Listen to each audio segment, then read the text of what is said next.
राम नारायण राम. आपण संपूर्ण आयुष्य काय करतो? नाही होणार, शक्य नाही, अशक्य आहे या विचारांमध्येच अडकून राहतो.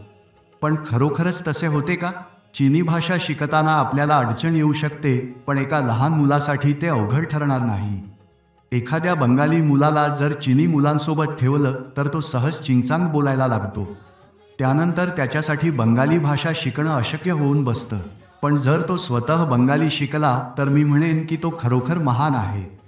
आपल्यासोबतही असेच घडले आहे. येथे भाषा सारखी नसल्यामुळे आपण एका विशिष्ट भाषेत प्रावीण्य मिळवले आणि दुसरी भाषा शिकू शकत नाही असे समजून बसलो.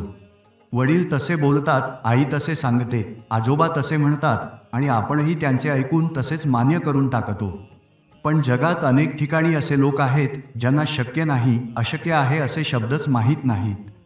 त्यांना ठाऊक आहे की आपण या जगात घडण्यासाठी आलो आहोत, त्यामुळे ते घडणारच. लवकर होवो वा उशिरा, ते होणार नाही असे विचार करत नाहीत. उलट तुम्ही तसे का विचार करता हे ऐकून ते अचंबित होतात. त्यांच्यासाठी तुमच्या स्थितीपर्यंत पोहोचण्यासाठी कठोर साधना करावी लागते, पण त्यांच्यासाठी ते सहज घडत असते. हे पाहून आणि आपल्या परिस्थितीबद्दल विचार करून वाईट वाटते. जर तुमच्या डोळ्यांनी हे पाहिले असते तर तुम्ही नक्कीच अश्रू अनावर होऊन रडला असतात. इतक्या सुंदर मनाचा उपयोग असा व्यर्थ जातो हे पाहून दुःख होते. कोणी भीक मागण्यासाठी, कोणी व्यापार करण्यासाठी, कोणी श्रीमंत होण्यासाठी लोकांना वेगवेगळ्या प्रकारे वापरतात. कोणाचा हात वाकडा केला जातो, कोणाचा पाय तोडला जातो, कोणाला कुबड केलं जातं तर कोणाला आंधळ केलं जातं. काही जण स्वतःचा आपली दृष्टी गमावून बसतात आणि म्हणतात मला दिसत नाही. त्यांना तसंच राहण्यात समाधान वाटतं. संस्कारही तसेच असतात. त्यामुळेच जेव्हा कोणी मेहनत करतो, जप करतो, ध्यानधारणा करतो, तेव्हा लोक त्याच्यावर हसतात आणि म्हणतात हा वेडा झालाय. पण वेडा झाला काय किंवा नाही त्याने काही फरक पडत नाही.